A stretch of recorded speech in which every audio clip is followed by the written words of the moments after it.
মাদারীপুরে শান্তিপূর্ণভাবে ভোট গ্রহণ সম্পন্ন হলো। মাদারীপুর জেলা প্রতিনিধির তথ্য এবং চিত্রে দেখুন বিস্তারিত।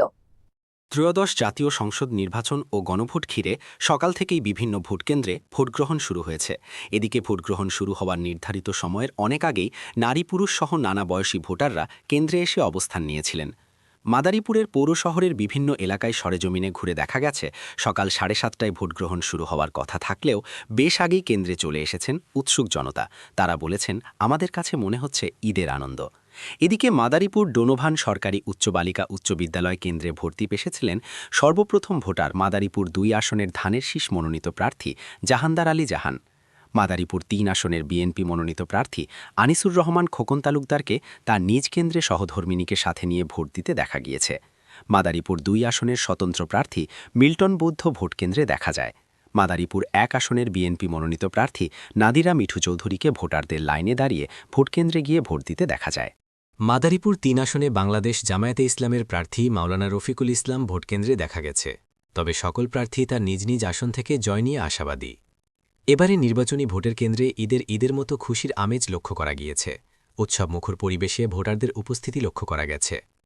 নতুন ভোটার তরুণ-তরুণীদের ভোট দিতে দেখা গিয়েছে উৎসবমুখরভাবে। নতুন ভোটার তরুণীদের সাথে কথা বললে তারা জানায়, ভোট দিয়ে আমাদের কাছে অনেক ভালো লেগেছে। আমরা আমাদের পছন্দের প্রার্থীকে ভোট দিতে পেরেছি। তাদের ভোট দেওয়ার অনুভূতি ব্যক্ত করে এ কথা বলেন। নির্বাচন নিয়ে শেষ পর্যন্ত কোনো শঙ্কা মনে হয়নি। বাংলাদেশ সেনাবাহিনী, Bangladesh police, rapid action battalion সহ প্রশাসনের সর্বস্তরে নিরাপত্তা বেষ্টনীর মধ্যে পালিত হল এবারের 2026-এর জাতীয় নির্বাচন। ভোটগ্রহণ শেষে ব্যালটের বক্স বুঝে নিয়েছেন পুলিং অফিসার। এখন চলমান রয়েছে ভোট গণনা। বাংলাদেশের সর্বস্তরের জনগণ এখন তাকিয়ে আছে টিভির পর্দায়, কোন দল নিচ্ছে বাংলাদেশের দায়িত্ব। এই আজকে শুরু হলো। আমরা এই সর্বপ্রথম এই আমার গার্লস স্কুলে এই যে ভোট দিয়ে আমরা শুরু করেছি। উপস্থিতি এখনো কম, কারণ হচ্ছে যে খুব সকালে দেওয়ার কারণে শীতের মধ্যে আসতে পারে। আশা করছি যে আমরা একটা ফ্রি ফেয়ার নির্বাচন জাতি আশা করছে এবং সেটা আমরা দৃশ্যমান কিছুটা লক্ষ্য করছি। আমার ভোট আমি দেবো, যাকে খুশি তাকে দেবো, সেই আশা করছি মানুষ তার ভোট দিতে পারবে। যদি সবাই ভোট দিতে পারে, যেভাবে মানুষ নেমে আসছে এবং যেভাবে ধানের শীষকে মানুষ পেয়ে অত্যন্ত আনন্দিত হয়েছে, আশা করি আমরা 100 ভাগ ধানের শীষ বিজয়ী হবে ইনশাল্লাহ। প্রশাসনের কাছ থেকে আমি যথেষ্ট সাড়া পাচ্ছি, যাতে একটা সুষ্ঠু অবাধ নিরপেক্ষ নির্বাচন হয় সে ব্যাপারে তারা যথেষ্ট সহযোগিতা। আমি শতভাগ আশাবাদী। আপনারা তো দেখছেন ভোটার উপস্থিতি, ভোটারদের স্বতঃস্ফূর্তই আমার উৎসাহ উদ্দীপনা রয়েছে।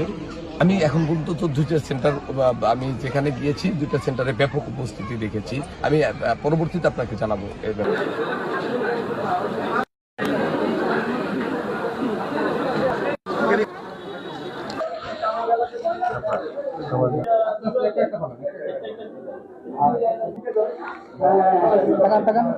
এখন পর্যন্ত কোনো অভিযোগ আমার কাছে আসে নাই, সব আল্লাহর রহমতে ভালোই চলতেছে। ভোটের বাইরের পরিবেশে মানুষ উৎসব মুখর ঈদের মতো আনন্দ নিয়ে ভোট দিতে আসতেছে।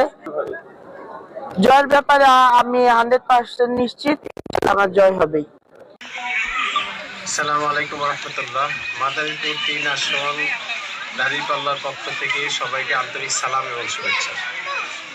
যে স্বতঃস্ফূর্ততা দেখেছি, সেই ক্ষেত্রে আমার আত্মবিশ্বাস হয়েছে। আল্লাহর উপরে ভরসা করে আমি বলতে পারি যে আল্লাহ তাআলা আমাদেরকে বিজয়ী করবেন ইনশাআল্লাহ।